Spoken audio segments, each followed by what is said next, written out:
Thank you for joining Wars of the Rosies.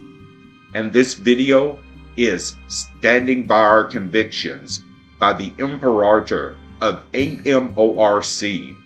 an article taken from Rosicrucian Digest, Volume 14, Number 12, January 1937. Standing by Our Convictions by the Imperator AMORC.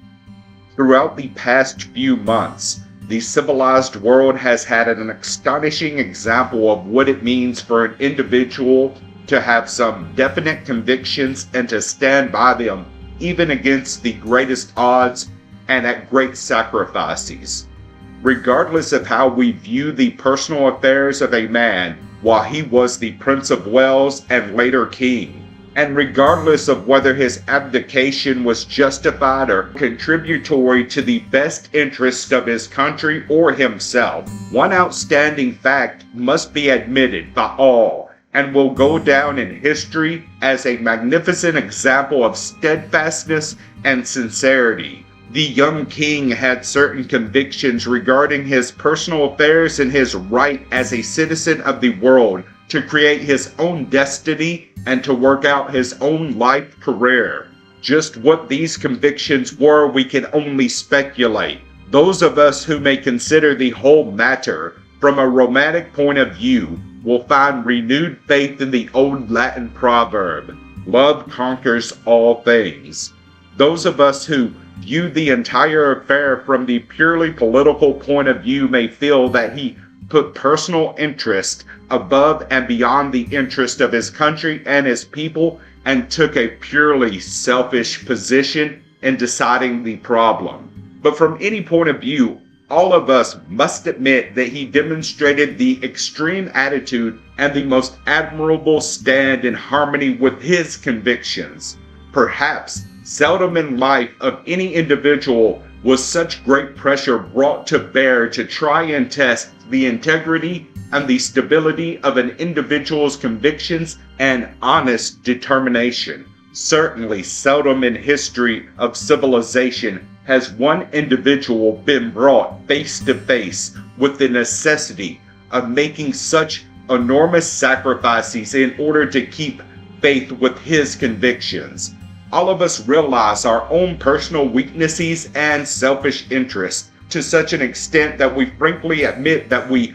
hardly would have blamed and most likely would have excused the king if he had abandoned his plans and accepted the challenge of his country and given consideration to the threatened sacrifices. We would have said that in the circumstances and in consideration of the personal and national losses that would follow, it was better to have abandoned our position and turned face about. While the case is an outstanding one and will go down in history as a most remarkable illustration of personal willpower and firm conviction, we should thank God for the fact that it is not the sole example we have of noble or prominent individuals standing firmly by their convictions, nor of human beings being willing and ready to sacrifice everything of a worldly power and worldly glory to remain steadfast in walking the path of sincere faith.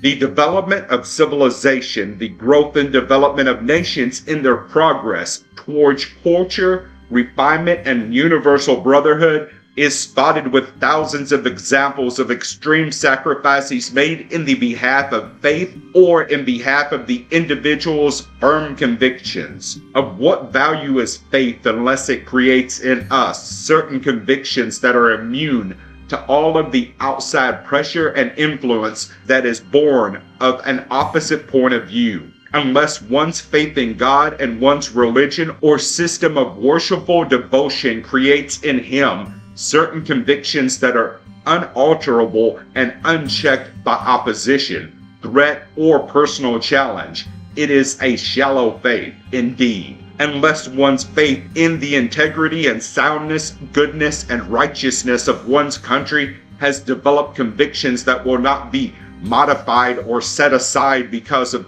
pressure of any kind, one is not a real citizen or even a tentative asset to the country, unless one's faith in certain moral and ethical principles has created and built up certain convictions and standards in one's life, and unless these convictions are supported by every drop of blood in our bodies in all circumstances and under all conditions. One does not have a real code of life, but merely a weak belief and an intangible hope. The greatest of civilization's institutions have come into realization for the good of all through the sacrifices and undying devotion of certain convictions on the part of these great lights among men, who have kept the faith and willingly sacrificed even their lives in support of their convictions. The lesson we can learn from this great international incident is that if we feel we are correct in our beliefs and faith,